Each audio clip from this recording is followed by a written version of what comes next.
महाराष्ट्रातील शिक्षक बांधवांना या व्हिडिओच्या माध्यमातून एवढीच विनंती आहे की आज पाहतोय आपण आझाद मैदानामध्ये जवळपास 4,000 ते 5,000 शिक्षक अजूनही ठाण मांडून बसलेले आहेत आणि अर्थमंत्र्याकडून अजितदादा पवार यांची स्वाक्षरी होणं हे नितांत गरजेचं आहे। तो संदेशची आतुरतेने आम्ही वाट पाहतो।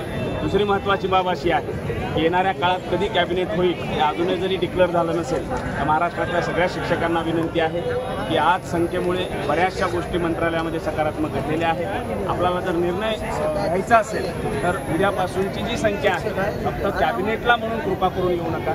उद्यापासून मैदानावरची संख्या आपण वाढवूया आणि जेव्हा कधी कॅबिनेट होईल ती उद्या होईल, रविवारी होईल, कधी होऊ शकते असं मी अतिशय प्रामाणिकपणे सांगेन तुम्हाला की कॅबिनेटचा कुठलाही असा ठरलेला दिवस नसतो। आले मंत्रिमंडळाच्या मणी इथे कुणाचेच आले ना, त्यांच्या मनात आल्यानंतर कॅबिनेटचा दिवस असतो।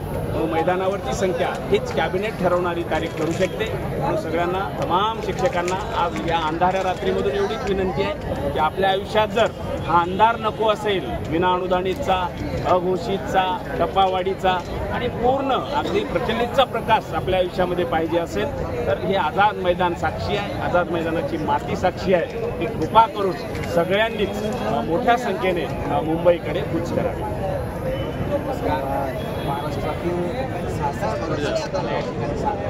की बाबांनो आता ही जी लढाई आहे ही लढाई या ठिकाणी अंतिम टप्प्यामध्ये आलेली आहे। अंतिम टप्प्यामध्ये आलेली असताना हालांकि आपण स्कूल करके जा रहे हैं, आझाद मैदान या ठिकाणी सोडणार नाही आहे। परतीचे दोर तुमचे या ठिकाणी कापलेले आहेत। हे 4 दिवस तुमच्यासाठी खूप महत्त्वाचे आहेत कारण की या 4 दिवसामध्ये जी काही तुमच्या जिव्हाळ्याचा प्रश्न आहे तो जिव्हाळ्याचा प्रश्न म्हणजे तुमचा जो टप्पा अनुदानाचा निर्णय आहे हा टप्पा अनुदानाचा निर्णय या 4 दिवसामध्ये होणार आहे। त्यामुळं माझी महाराष्ट्रातील तमाम अंशतम शिक्षकांना तळमळीची विनंती वाटतो, कुणीही निर्णय आल्याशिवाय मुंबई सोडायची नाही आहे। मुंबई जर तुम्ही सोडली तर तुम्ही तुमच्या पायावरती या ठिकाणी दगड मारून घेणार आहोत हे लक्षात ठेवा।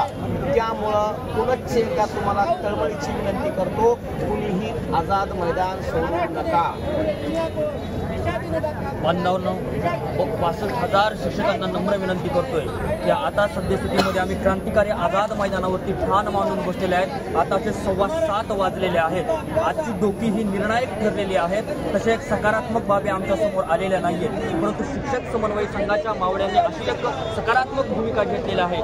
जोपर्यंत अर्थमंत्र्यांची त्या फाईलवरची सही होत नाहीये तोपर्यंत आम्ही अनुमात्र तसो मात्र मागे हटणार नाहीयेत। आणि माझी तमाम इथल्या आझाद मैदानावर सह महाराष्ट्रातील तमाम 65,000 शिक्षकांना एक कळकळीची विनंती आहे की मैदानात जे आलेले आहेत ते बाहेर इतरत्र तुम्ही कुणीही जाऊ नका आणि जे खऱ्या अर्थाने गावी आहेत त्यांनी सुद्धा तुर्तातुर्त आणि तात्काळ त्या मैदानावरती या आणि गेली 20-25 वर्ष जो काय आपला आयुष्याची राख रांगोळी झालेली आहे, उन्हाळा झालेला आहे, त्याचं कुठेतरी फलित जर तुम्हाला घ्यायचं असेल, त्याचं श्रेय घ्यायचं असेल तर निश्चितच तुम्ही मैदान या आणि हे ऐतिहासिक मैदानच आपला जो काय उन्हाळ्याचा कलंक आहे तो निश्चितच पुसू शकेल। मी एवढीच समग्र बांधवांना तळमळीने विनंती करतोय।